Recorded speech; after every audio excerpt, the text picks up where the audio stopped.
Today we're going to be talking about The Babysitter. This is a Netflix original movie that was just released yesterday, which is Friday the 13th, October 13th, 2017. And this movie is basically a comedy horror.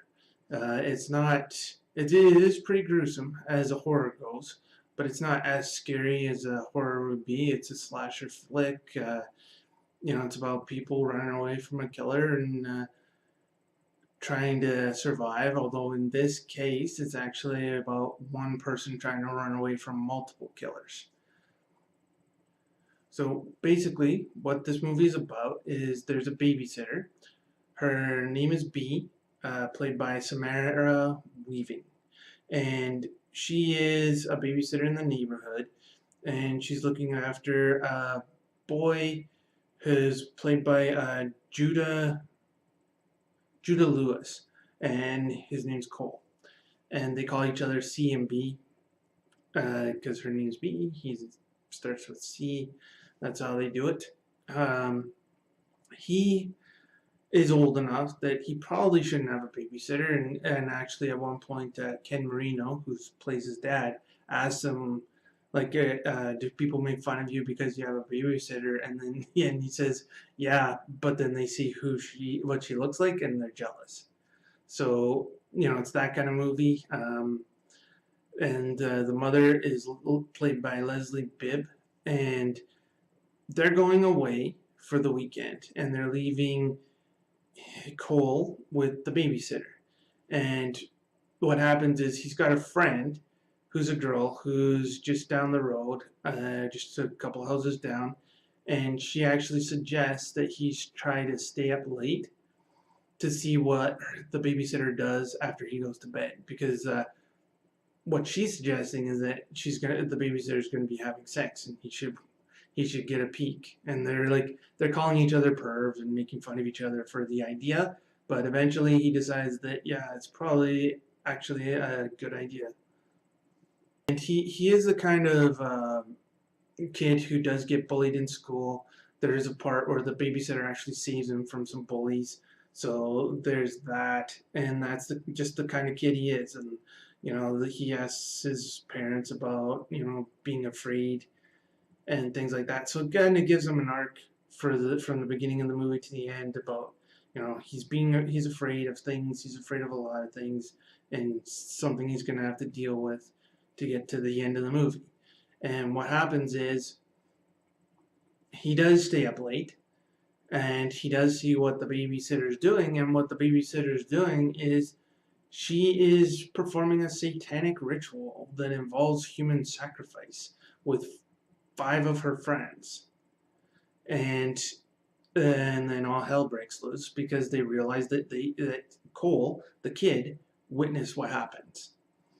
So they're chasing him, and there's this whole thing where there's all these deaths, there's some very interesting kills, but it's not them killing other people, it's Cole killing them, which gets pretty interesting.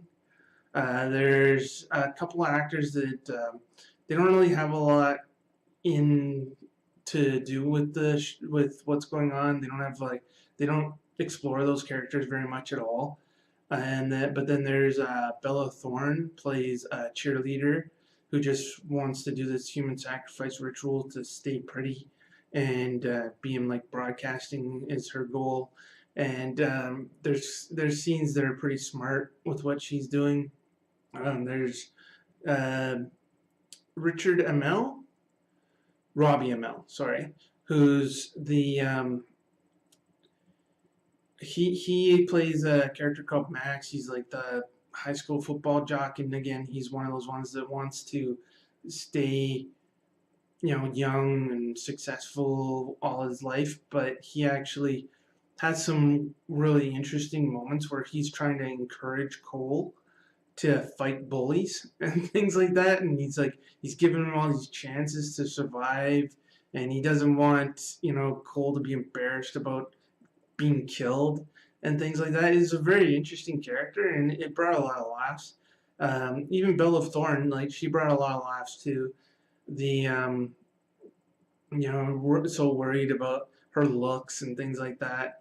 And then there's the babysitter, Samara Weaving, and she just for some reason that they never really go into. She's been doing this from like town to town, it looks like, and getting different kids involved, and she has to do like a human sacrifice, and then the reason she needs Cole is because he's young and pure, and they need his blood. So they do that for the sacrifice also, and they never really go into what the goal is. Like she's got this really big old book that she does like the ceremony out of. So there's that. But overall, they never really talk about what her motivation is for doing this. It's probably just to stay young and pretty, but they never really go into it.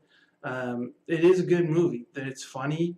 It's definitely entertaining. Like I said, it's not scary, but there's lots of gory kills.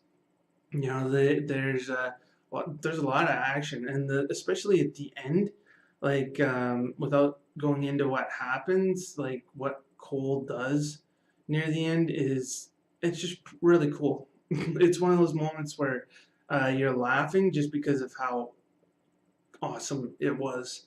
So it was entertaining. It's directed by McG, and haven't seen him in a while. I'm sure he's done other things, but all I remember him for is like the Charlie Angels movies. But this is good. Like it was a good movie. It was entertaining. You're not going to get a lot of scares. There are a couple of jump scares, but mostly it's action and thriller more than horror. But it is gruesome too. There's some gruesome deaths, and the acting's good, especially for kids. Usually the child acting isn't very good, but the guy that plays Cole is really good. The girl that plays his friend down the road is good too. But even all these teenage actors are good.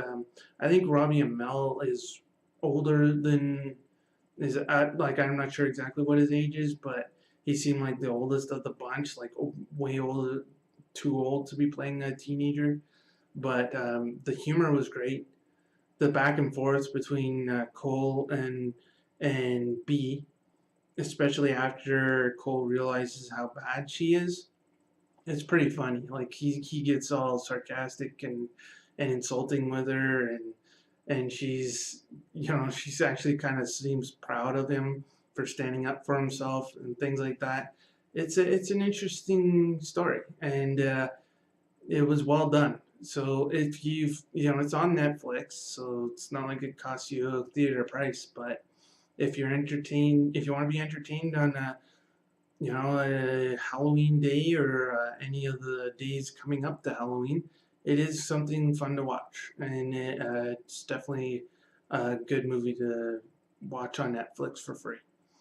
So I would recommend this for sure. Give it a thumbs up on Netflix, and as far as a rating goes, I would give this a 7 out of 10.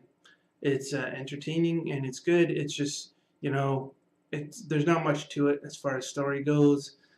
Definitely could have used some more there, and maybe even more action other than everything taking place in a small area. But it is well done, and I did like it. So, yeah, definitely a 7 out of 10.